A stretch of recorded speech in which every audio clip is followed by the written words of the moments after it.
In November 1957, a woman in Plainfield, Wisconsin told reporters she'd been dating Ed Gein for 20 years. She said he proposed. She said they talked about murder all the time.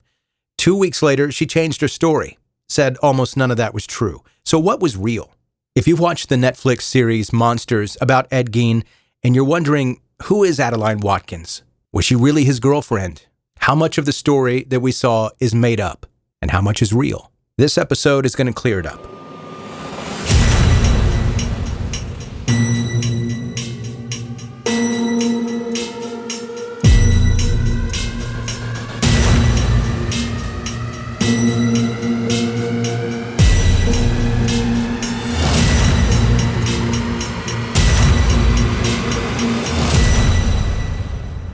When police arrived at Ed Gein's house in November 1957, they found something inside his farmhouse that would rewrite the American understanding of horror.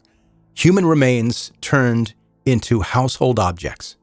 Skin fashioned into clothing. A body hanging in his shed like a deer carcass. The hardware store owner he'd just killed, Bernice Warden, was only the beginning. Gein confessed to murdering another woman 3 years earlier and admitted to robbing graves across Plainfield for nearly a decade. The nation was desperate for an explanation. How does someone like this exist in this world? How does a killer so depraved live among regular people without anyone noticing? And that's when Adeline Watkins stepped forward. On November 21st, 1957, just days after Gein's arrest, newspapers across the country ran a story that stopped everyone cold. The headline in the Wisconsin State Journal read, "Plainfield woman nearly wedded Gein." Adeline Watkins, a 50-year-old woman who lived with her widowed mother in a small Plainfield apartment, told the Minneapolis Tribune that she and Ed Gein dated for 20 years. She said they went to the movies together. They visited taverns. They bonded over books about lions and tigers in faraway places like Africa and India. And here's the part that made everyone's skin crawl. She said they discussed murder cases together. Ed would talk about the mistakes the killer made and why he thinks they got caught, what they could have done better. And then came the proposal. According to Watkins, Gein asked her to marry him during their last date in February 1955. She turned him down, but not because she was afraid of him. She said she didn't think she could live up to his expectations, which is a wild statement to make. Her mother even backed her up, calling Gein a sweet, polite man who always made sure Adeline was home by 10 p.m. curfew. A grown woman with a curfew. Watkins herself described the mass murderer as good and kind and sweet. For the press, this was gold. Here was proof that even a monster could seem normal, that evil could take you to the movies and walk you to your door and say goodnight like a gentleman. It was the story everyone needed to make sense of the senseless. Except, maybe it wasn't true. Let's do the math. If Watkins and Gein had been dating for 20 years by 1957, that relationship would have started around 1937. And in 1937, Ed Gein was living under the absolute control of his mother, Augusta. Augusta Gein was not a woman who encouraged her sons to date. She was a fire and brimstone religious extremist who believed all women, except for herself, of course, were sinful and corrupt.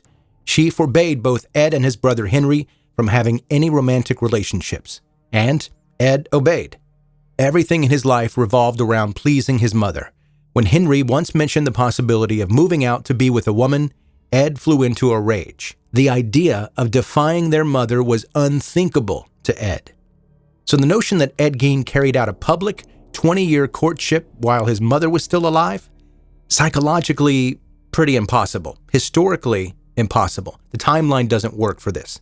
Something was very wrong with this story. And 2 weeks later, Adeline Watkins admitted it. On December 3rd, 1957, the Stevens Point Journal published a follow-up article with a much less exciting headline. Woman declares Gein romance was exaggerated. In this second interview, Watkins walked back almost everything. She said that the original Tribune story was blown up out of proportion and contained untrue statements. Yes, she had known Gein for 20 years, but only as a neighbor. Any actual social interaction only happened after 1954, when Augusta had been dead for nearly a decade. The so-called courtship, 7 months, and it wasn't even consistent. Gein called on her intermittently during that time. The frequent trips to the movies and taverns, a few visits to the Plainfield theater. That's pretty much it. Watkins also corrected the record on Gein's character. She never called him sweet. She said he seemed quiet and polite, which is very different from good and kind and sweet. And most importantly, she clarified something that should have been a red flag from the start. She said she was never inside the Gein farmhouse, not one time. That's a critical detail because the Gein farmhouse was where the horror lived. It was the epicenter of his madness. The fact that Watkins never crossed that threshold tells you everything about the nature of their relationship. It was surface level, transactional, distant. She was never close enough to see what he really was. So if the 20-year romance was fiction, what was the reality? Based on Watkins' corrected timeline, Gein reached out to her sometime after 1954. That places their brief interaction nearly a decade after Augusta's death in 1945. This is important because those years after Augusta died were the loneliest and most disturbed period of Gein's life. He was living alone on that isolated farm, spiraling deeper into grave robbing and obsession. By 1954, he'd already murdered Mary Hogan.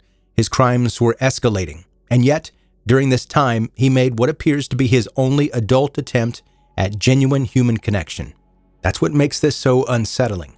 Gein didn't reach out to Watkins before he became a killer. He reached out during, while he was actively robbing graves, while he was murdering women, while he was filling up his house with human remains. That 7-month period Watkins described wasn't a romance. It was maybe a last awkward grasp at normalcy by a man who had already abandoned it. And if he really did propose, which Watkins never fully retracted, it suggests that he was just trying to anchor himself to something stable, I think, something ordinary. Maybe he thought a wife could save him from himself, or maybe he just wanted to see if he could still pass as normal. Either way, Watkins' rejection would have confirmed what Gein probably already believed. He was too far gone for a normal life. So why did Watkins tell the first story at all? Why claim a 20-year romance that never even happened? The answer probably lies in the chaos of the moment. When Gein was arrested, Plainfield exploded. National reporters descended on the small town. Everyone wanted answers. Everyone wanted a story. And Watkins was one of the few people who could claim any kind of personal connection to the man that everyone was talking about. It's possible the exaggeration started with the reporters themselves. They may have heard that Watkins had known Gein for 20 years and assumed that meant that they'd been romantically involved for 20 years. Or maybe Watkins, overwhelmed by the sudden attention, played up the connection to make herself part of the story. People do strange things under pressure, and being linked, even tangentially, to one of the most infamous killers in American history creates pressure most people can't imagine. What we know for sure is 2 weeks later, Watkins felt compelled to correct the record. That tells us something. Either her conscience got to her, or she realized the story had spiraled out of control. Either way, the truth was far less dramatic than the headlines suggested. Here's what makes Watkins' story valuable, even with all the exaggeration stripped away. She confirms that Ed Gein was really good at seeming normal. He could show up at someone's house, make polite conversation, take a woman to the movies, and never once raise suspicion.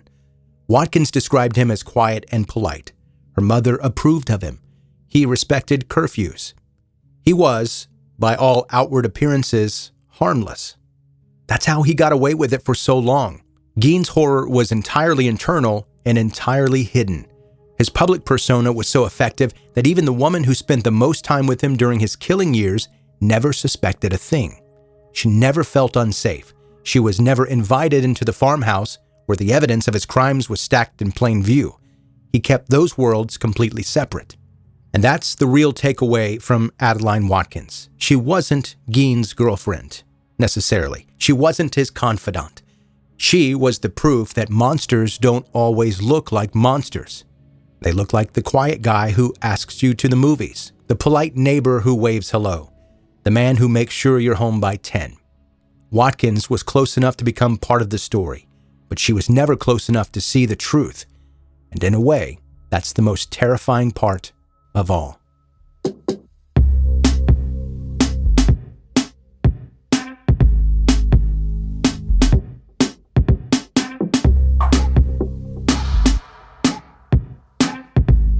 Thanks for listening to 10 Minute Murder.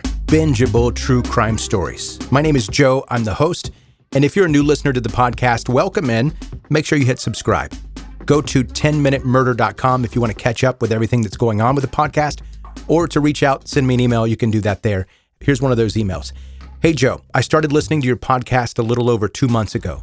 I just got all caught up this morning and I don't know what I'm going to do with my life. I'm a stay-at-home mom of 3, and I started listening at night when cleaning the kitchen before bed, then in the mornings before my kids woke up, and then really any spare moment I could. I've started 10-Minute Mystery, so that will hold me over until I can get my murder fix. I've wanted to ask you so many questions, but I never wrote them down, so I can't remember any. But this morning I realized I haven't heard you talk about your dog Harper recently. Where is she? Is she okay? Hopefully I can remember some better questions, but for now, that will have to do. Love your podcast. Bailey from Goldsboro, North Carolina. Bailey, I appreciate your commitment to the podcast. Listening to all the episodes within a couple of months, that's an Olympic record, probably.